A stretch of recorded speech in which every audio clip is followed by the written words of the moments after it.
అందరికీ నమస్కారం. ఈరోజు దేశమంతా ఒకటే చర్చ జరుగుతుంది. డీలిమిటేషన్. అసలు డీలిమిటేషన్ అంటే ఏంటి అనేది సింపుల్గా వివరించేటువంటి ప్రయత్నం చేస్తాను నేను. భారత రాజ్యాంగంలో ఉన్నటువంటి ఆర్టికల్ 82 అనేది ఏంటో ముందు మనకు తెలియాలి. అది తెలిస్తే డీలిమిటేషన్ ఏంటి అనేది ఆటోమేటిక్గా అర్థమైపోతుంది. సో ఆర్టికల్ 82 భారత రాజ్యాంగం ఏం చెప్తుందనంటే, ప్రతి 10 సంవత్సరాలకు ఒకసారి జనాభా లెక్కలు జరపాలి అని చెప్పేదే ఆర్టికల్ 82.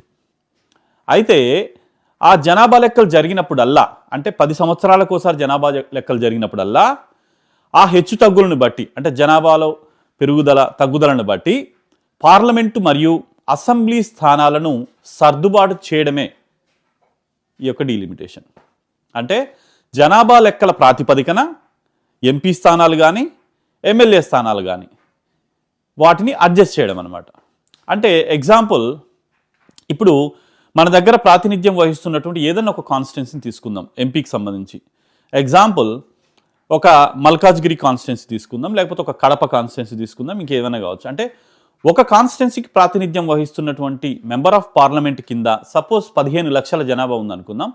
ఇంకొక కాన్స్టిట్యున్సీ కింద 50 లక్షల జనాభా ఉందనుకుందాం. అంటే ఈ బ్యాలెన్స్ అనేది లేకపోవడం మూలంగా అది డెమోక్రటిక్ ప్రాసెస్కు విరుద్ధం అనే విధంగా ఈ యొక్క డీలిమిటేషన్ తీసుకురావడం జరిగింది. అంటే ఇంచుమించు ప్రతి ఎంపీకి అంటే సమాన రేషియోలో జనాభా అనేది డివైడ్ అయ్యి వాళ్ళు ప్రాతినిధ్యం వహించాలి అనేదే ఈ యొక్క డీలిమిటేషన్ యొక్క ముఖ్య ఉద్దేశం.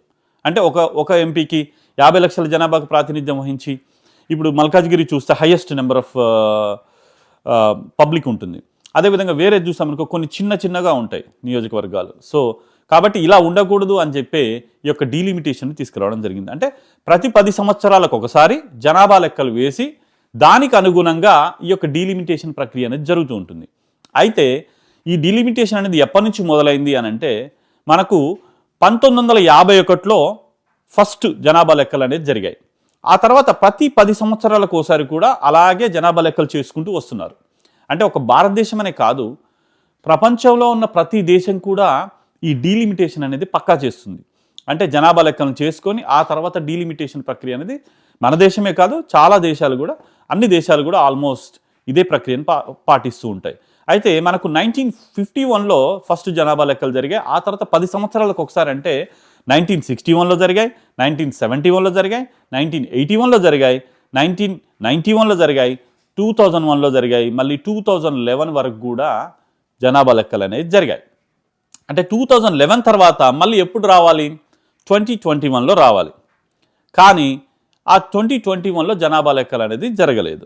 అంటే ఏవైనా కారణాలు కావచ్చు, కోవిడ్ ఉండొచ్చు, దానివల్ల మన దేశంలో జనాభా లెక్కలు అనేది జరగలేదు.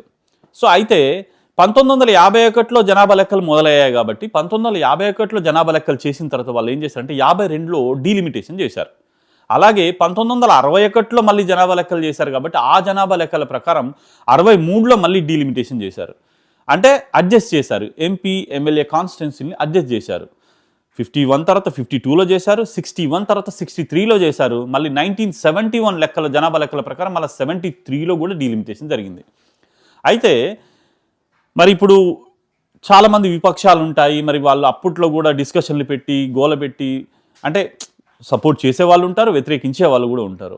మరి అలా జరగలేదా అని అంటే 50 సంవత్సరాల క్రితమే ఇలాంటి డిస్కషను గోలలు ఇవన్నీ జరిగి 1976లో జరగాల్సినటువంటి డీలిమిటేషన్ అనేది ఇందిరాగాంధీ గారి ప్రభుత్వం అప్పుడు ఎమర్జెన్సీ కూడా ఉండే, ఎమర్జెన్సీలో కూడా జరగాల్సి ఉంటే ఇప్పుడు ఈ విపక్షాలందరూ కూడా వ్యతిరేకించడం మూలంగా అప్పుడు తను ఏం చేశారనంటే, మన రాజ్యాంగంలో ఉన్నటువంటి 42వ సవరణ ద్వారా, అంటే అమెండ్మెంట్ 42nd అమెండ్మెంట్ ద్వారా ఈ డీలిమిటేషన్ అనేది కొన్ని సంవత్సరాల వరకు చెయ్యొద్దు అని చెప్పేసి వాళ్ళు నిర్ణయం తీసుకొని దాన్ని ఫ్రీజ్ చేశారు. అంటే ఎప్పటి వరకు ఫ్రీజ్ చేశారు వాళ్ళు అని అంటే 25 years వరకు ప్రస్తుతానికి ఈ డీలిమిటేషన్ మాటను, ఈ యొక్క టాపిక్ని కానీ ఈ యొక్క దాన్ని కానీ చేయకూడదు, అంటే ఆ ఊసే ఎత్తొద్దు అని చెప్పేసి అప్పట్లో ఉన్నటువంటి ఇందిరాగాంధీ గారి ప్రభుత్వంలో ఈ యొక్క అమెండ్మెంట్ని చేయడం జరిగింది. అంటే ఆ అమెండ్మెంట్ ప్రకారం ఏంటి అని అంటే, లోక్సభ సీట్లు ఎలా ఉన్నాయో అలాగే ఉంటాయి, పెంచము, కొత్తగా డీలిమిటేషన్ ప్రక్రియ చేయము, కొత్తగా స్థానాలను యాడ్ చేయమని చెప్పారనమాట. అంటే 25 years కోసం వాళ్ళు అప్పుడు ఫ్రీజ్ చేశారు. అంటే 1976లో ఫ్రీజ్ చేస్తే 1976 + 25 years అంటే ఎప్పటి వరకు 2001 వరకు వాళ్ళు చేసినటువంటి అమెండ్మెంట్ ఉంది. మరి 2001లో మళ్ళీ చర్చలు వచ్చాయి, డీలిమిటేషన్ చేయాలా అని చెప్పి మళ్ళీ చర్చలు వచ్చినప్పుడు కూడా మళ్ళీ అప్పుడు వాడి వేడి చర్చలు అయిపోయిన తర్వాత అప్పట్లో ఉన్నటువంటి ప్రధానమంత్రి అటల్ బిహారీ వాజ్పేయి గారి గవర్నమెంట్ ఉన్నప్పుడు వాళ్ళు కూడా మళ్ళీ ఆలోచించి ఓకే మళ్ళీ ఒక 25 years వరకు దీన్ని ఏమి సవరణ చేయకూడదని చెప్పేసి మళ్ళీ అమెండ్మెంట్ చేయడం జరిగింది.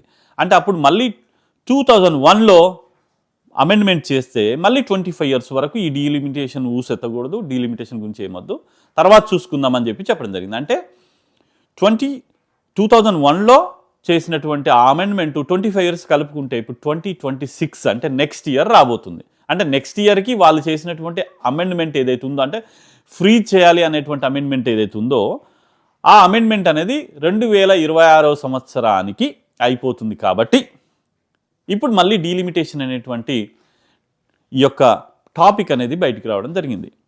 సో దానివల్ల అంటే నెక్స్ట్ ఇయర్లో మళ్ళీ డీలిమిటేషన్ చేస్తే ఏమవుతుందంటే జనాభా లెక్కలు మళ్ళీ చేయాలి.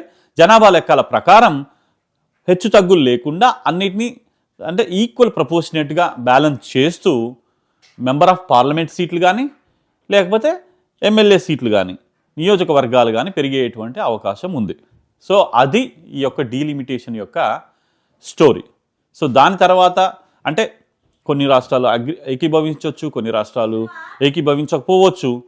So but behind the story delimitation అంటే అది. Thank you.